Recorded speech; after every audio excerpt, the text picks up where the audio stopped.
ಕಾರ್ಯವು ಈಗ ರಾಜ ದಂಪತಿಗಳು ಚಂದ್ರಾಸೆಯು ದಾಸಿ ದಂಪತಿಗಳನ್ನು ಕರೆದುಕೊಂಡು ಕಳ್ಳತನದ ವಿಷಯವಾಗಿ ಶೂರಸೇನ ಮಹಾರಾಜ ಹತ್ರ ಹೋಗುವರು.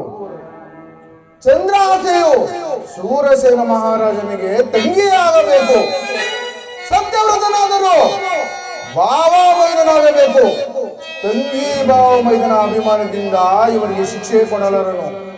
ಆದ್ದರಿಂದ ನಾನು ಯತಿವೇಷವನ್ನು ಧರಿಸಿ ರಾಜನ ಸಮ್ಮುಖಕ್ಕೆ ಹೋಗಿ ನಾನೇ ರಾಜನಾಗಿ ರಾಜನನ್ನೇ ನಾನು ಮಂತ್ರಿ ಮಾಡಿಕೊಂಡು 3 ದಿವಸಗಳ ಕಾಲ ಅಧಿಕಾರವನ್ನು ಪಡೆದುಕೊಂಡು ರಾಜನಿಂದಲೇ ಅವರಿಗೆ ಕಠೋರವಾದ ಶಿಕ್ಷೆಯನ್ನು ಕೊಡಿಸುವೆನು.